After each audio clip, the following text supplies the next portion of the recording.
भाभी, ये शब्द सुन के आप लोगों के मन में जो पहला थॉट आया होगा वो मुझे बताने की ज़रूरत नहीं है। शायद सब लोग नहीं, लेकिन मैक्सिमम लोगों के मन में जो ख़्याल आया होगा वो मुझे भी पता है और आप लोगों को भी पता है। इवन मैंने ये खुद भी फेस किया है, जब मैंने अपने एक दोस्त की बीवी को ना भाभी कहकर पुकारा, तो उसने सामने से कहा कि भाभी मत बुलाओ क्योंकि भाभी सुनने में थोड़ा अजीब लगता है। अजीब लगता है? ये वो देश है जहाँ पर भाभी को माँ समान माना गया है। ये वो देश है जहाँ पर श्री लक्ष्मण जी जैसे लोग रहते थे, जो माँ सीता की चरणों की तरफ देखते थे हमेशा विथ रिस्पेक्ट। और उसी देश में आज भाभी शब्द सुनने में लोगों को अजीब लग रहा है। और सिर्फ यही नहीं, चारों तरफ देख लो, कोई भी रिलेशनशिप में आजकल वो रिस्पेक्ट बचा ही नहीं है। चाहे वो जीजा साली हो, देवर भाभी हो, टीचर स्टूडेंट हो, हस्बैंड वाइफ हो या फिर ससुर बहू हो, हर एक रिलेशनशिप जो सैक्रेड होना चाहिए, लेकिन वो सब सुन के आजकल हम लोग को कुछ और ही ख्याल आता है। एक वर्ड में कहूँ तो वल्गरिटी। और सिर्फ इतना ही नहीं, हमारे चारों तरफ जो रेप के केसेस भी है ना, वो भी बहुत बढ़ गए हैं। रिस्पेक्ट फॉर वुमेन तो धीरे धीरे खत्म ही हो चुका है और आजकल तो बच्चे भी सेफ नहीं है। तो ये जो नीच मानसिकता है ना, मैं इसको नीच मानसिकता ही कहूंगा। ये आया तो आया कहाँ से है? वुमेन को ऑब्जेक्टिफाई करना हम लोगों ने कहाँ से सीखा? और ये ऑब्जेक्टिफाई करना तो आजकल के कल्चर में एक कॉमन बात हो चुका है।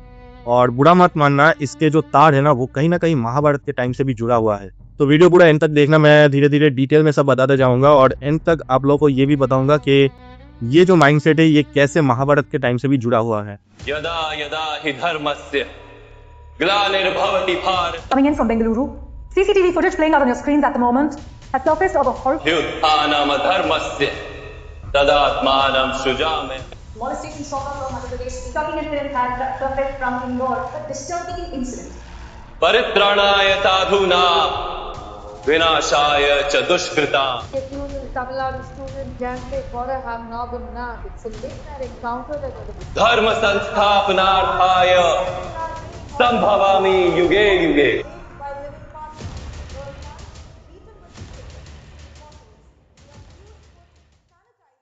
तो करंट सिचुएशन में ना हम लोग एक स्ट्रेंज सिनेरियो देखते हैं। देखो, मैं सिर्फ इंडिया के बारे में बात करूंगा क्योंकि जब घर का ही माहौल खराब हो तो बाहर पे नजर मार के क्या फायदा। तो सिनेरियो ये है कि हम लोग पे एक तरफ औरतों की पूजा करते हैं, देवियों की पूजा करते हैं, स्पिरिचुअल दिखाते हैं खुद को, रिस्पेक्ट करते हैं वुमेन एथलीट को, सीईओज को, लीडर्स को।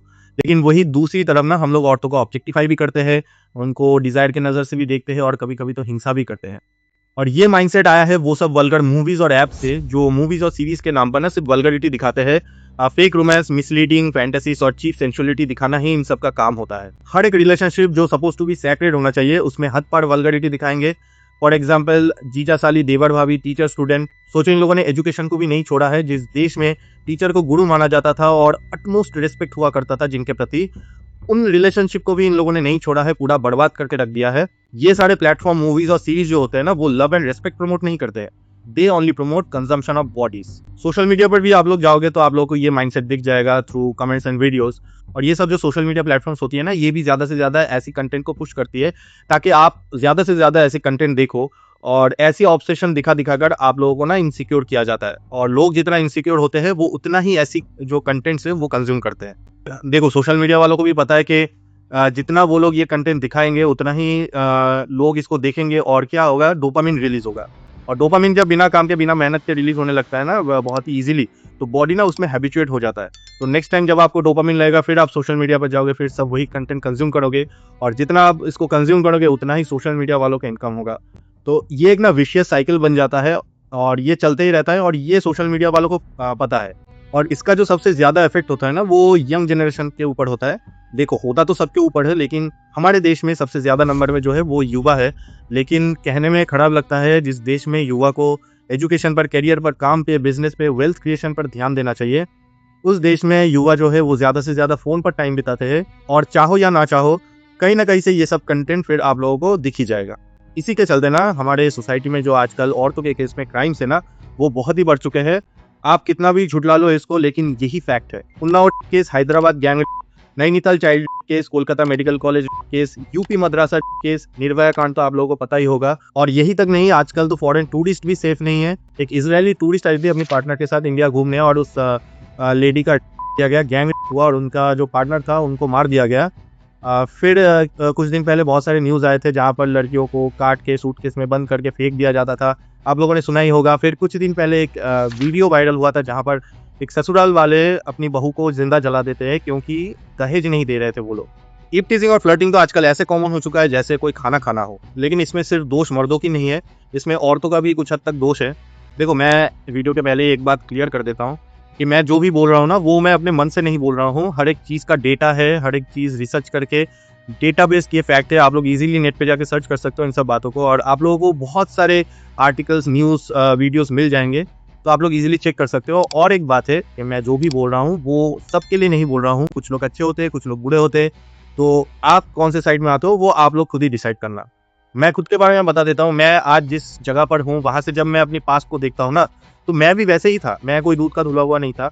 लेकिन जब मैं अपने पास्ट को देखता हूँ ना, तो तब मुझे ये सब अच्छा लगता था जो आज मुझे बुरा लगता है। और क्यों अच्छा लगता था वो आज मुझे समझ में आ रहा है, क्योंकि वो सब हमें दिखाया जाता था जबरदस्ती। ना ही कुछ सर्च किया, ना कुछ किया, लेकिन अचानक से ऐसे एड्स आ गए, ऐसे कुछ इमेजेस आ गए। फिर धीरे धीरे आप उसमें डिग करते जाते हो, फिर आपका माइंडसेट ऐसे ही चेंज हो जाता है। लेकिन आज जाके मुझे वो समझ में आता है। एंड अब रिग्रेट करने से तो फायदा नहीं है, लाइफ में आगे बढ़ना है तो आगे ही बढ़ रहे हैं। इस वीडियो में भी आगे बढ़ते हैं और कंटिन्यू करते हैं। तो मैंने तो मर्द समाज के बारे में बहुत कुछ बोल दिया, लेकिन ये भी सच है कि औरतें खुद ही खुद के दुश्मन होते हैं। मोस्ट ऑफ द केसेस में जो औरतों के लिए सेल्फ रिस्पेक्ट और डिग्निटी है वो ऑप्शनल बन चुका है। अब आप लोग ये कह सकते हो कि तुझे क्या, तू क्या देश सुधारने निकला है? नहीं भाई, मैं कोई देश सुधारने नहीं निकला हूँ, और ना ही मैंने किसी का ठेका लेके रखा है। ये वीडियो सिर्फ इन्फॉर्मेशन पर्पस के लिए है, और ये इन्फॉर्मेशन आप लोग किस वे में लोगे और कैसे यूज करोगे वो आपके ऊपर है। पर ये बात भी सच है कि आजकल की जो लड़कियां होती है वो व्यूज के पीछे भागती है, फ्रीडम के नाम पे फैमिली से दूर भागती है, और बॉडी एक्सपोज करना तो आजकल का एक फैशन बन चुका है। और इसका सबसे बढ़िया एग्जाम्पल है, आप इंस्टाग्राम पर जाओ, वहां पर बहुत सारे इन्फ्लुएंसर्स ऐसे हैं जो अपना सब्सक्रिप्शन बेचती है, और लोग इस सब्सक्रिप्शन को खरीदते भी है 400-500 रुपए में। और इसका एक एग्जाम्पल है, रोहित खत्री की जो वाइफ है वो मंथली 25 से 30 लाख रुपए कमाती है सिर्फ उसकी सब्सक्रिप्शन से। अब मुझे ये बताने की जरूरत नहीं है कि ये जो इन्फ्लुएंसर्स है ये लोग सब्सक्रिप्शन मॉडल में लोगों को क्या दिखाते हैं। ऐसे एग्जाम्पल्स भरे पड़े हुए हैं। 2011 में पूनम पांडे ने कहा था कि अगर इंडिया वर्ल्ड कप जीतती है तो शी विल बी नेकेड। आप किसी भी बड़े शहर में क्लब्स या पब्स में चले जाओ, वहां पर नशे के साथ साथ नॉर्मल इंटीमेसी तो आपको ऐसे ही दिख जाएगी। औरतों को चाहिए था फ्रीडम, लेकिन जो आज ये हो रहा है ना, ये केयरलेसनेस है। फ्रीडम तो एक अच्छी चीज है, लेकिन without self respect and dignity this will become vulnerable. पहले एक जमाना हुआ करता था जब दूसरी औरतों को छूना क्राइम माना जाता था, लेकिन आजकल के टाइम में सेक्स बिफोर मैरिज, फिर मल्टीपल पार्टनर के साथ रिलेशनशिप, ये सब तो एक नॉर्मल चीज बन चुका है। देखो, इसमें मैं कोई जज नहीं बन रहा हूँ। मैं किसी को अच्छा भी नहीं कह रहा हूँ, बुरा भी नहीं कर रहा हूँ। जिसको जो अच्छा लगता है वो करो। मैं वही सब बातें कह रहा हूँ जो सब मैंने रिसर्च करते हुए टाइम पाया, और आप लोग भी ये इजीली चेक कर सकते हो। लेकिन मैं किसी को यहाँ पर जज नहीं कर रहा हूँ। लेकिन सोचने वाली बात है, ये सब चीजें नॉर्मलाइज हुआ तो हुआ कैसे? क्योंकि ये तो हमारे कल्चर में नहीं था। तो ये नॉर्मलाइज हुआ through influencers and your so called celebrities, जो अपने कंटेंट के थ्रू, अपने मूवीज के थ्रू ये सब चीजों को नॉर्मलाइज किया। और ये सब चीजें ना एक्चुअली वेस्टर्न कल्चर है जो हम लोग ब्लाइंडली फॉलो करते हुए जा रहे हैं।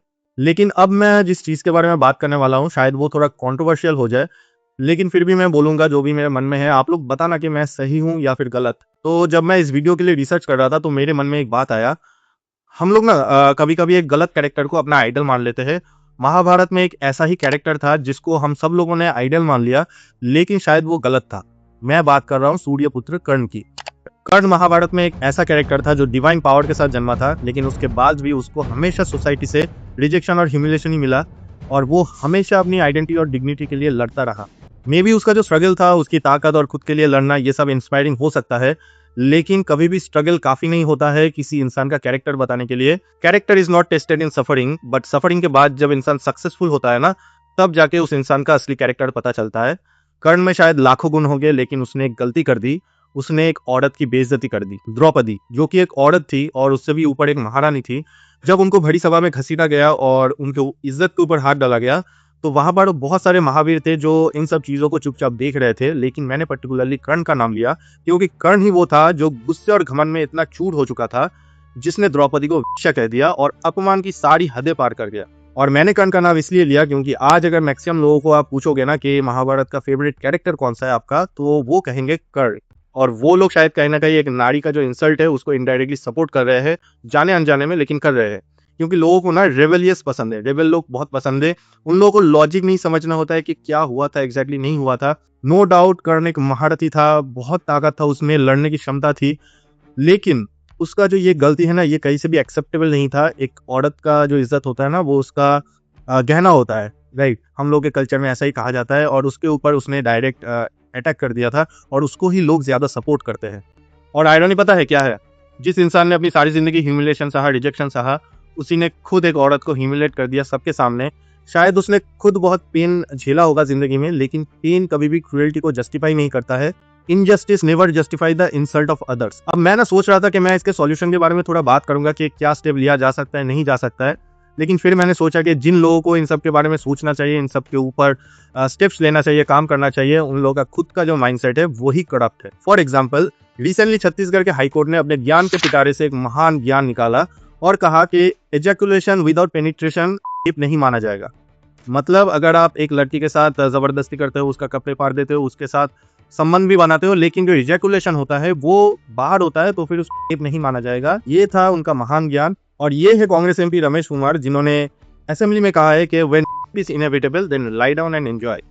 अब सोचो, आप लोगों ने जिन लोगों को गद्दी पर बिठाया है, जिन लोगों को ताकत दे के रखा है समाज सुधारने के लिए, उन लोगों का माइंडसेट ऐसा है, तो आप लोग एक्सपेक्ट क्या कर सकते हो। नॉर्मल लोग तो फिर भी आम बात है, जो राजा के पद पे बैठे हैं वो लोग ही ऐसी बात कर रहे हैं। तो मेरा तो यही कहना था, और आप लोगों को कुछ भी ऑफेंसिव लगा हो तो माफ कर देना, क्योंकि मेरा कोई ऑफेंड करने का कोई मोटिव नहीं था, ना ही मैं इस वीडियो में जजमेंटल हो रहा हूँ। मैंने जो भी बताया है वो फैक्ट के बेसिस पे, न्यूज़ के बेसिस पे और रिसर्च के बेसिस पर बनाया है। अगर कुछ भी गलत है तो आप लोग कमेंट्स में बताना, कमेंट्स में एक अच्छा कन्वर्सेशन हो सकता है। तो मिलते हैं इस वीडियो पे।